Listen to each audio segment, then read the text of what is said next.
My name is Judith Campbell. This is my husband, Peter Winfeld. I come from many generations of people living in central Indiana.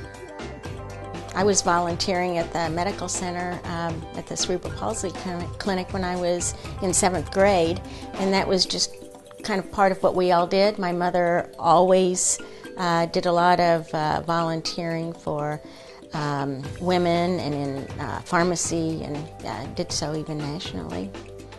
My grandfather, Mike Labrico, was a pharmacist in Broad Ripple from the early 1920s. He wasn't a formal kind of philanthropist. If someone came in, he'd reach in his pocket and hand over whatever cash he had in his pocket.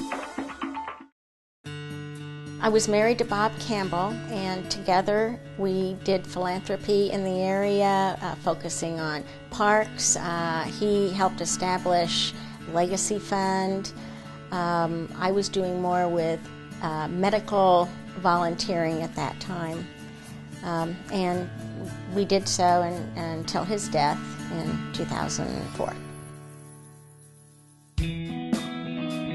But we met before high school, and we continued to see each other through high school and actually through college. But then I went a different way, and she went to medical school, and so it was, 40 years later that we finally got together again.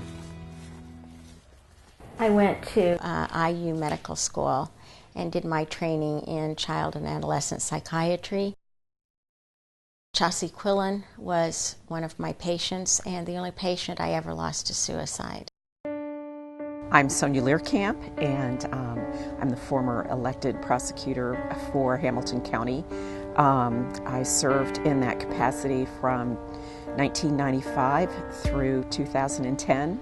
I was also, as a deputy prosecutor, the individual who prosecuted the case involving Chaucy Quillen. The Chaucy Quillen case was one of the most egregious child abuse cases that I had prosecuted during my career. She had been severely sexually molested by her father over many, many years. And finally, when she turned 18, she brought the information public, and there was a trial. It was a hung jury. After the mistrial, she fell apart and started having more problems, and it became evident in my conversations with Judy that it would be virtually impossible for Chaucy to go through another trial. And I got a call from her mom, Jeannie, and she told me what had happened. It was close to Christmas, and I think Chaucy finally just couldn't manage it anymore. After Chaucy's suicide, it was as if this community had been hit in their gut. And there was an absolute depletion of spirit, an absolute depletion of hope. And it was at that time that this community came together. And that is how Suchis Place was born. Thanks for calling Suchis Place. This is Jennifer. It started with no money. We just gave our time, and we would meet in different places whenever we could do that, and tried to learn more about advocacy centers that had been established elsewhere. And we didn't have any money. It was very important that we make Suchis Place as visible as possible to the community, so that hopefully they would embrace it as an answer to child abuse. Everyone reads about it and they get upset, but they don't know what to do. Since we opened our doors 10 years ago, we have interviewed over 2,600 children at Suchis Place. We have also reached thousands and thousands of students with our prevention programs.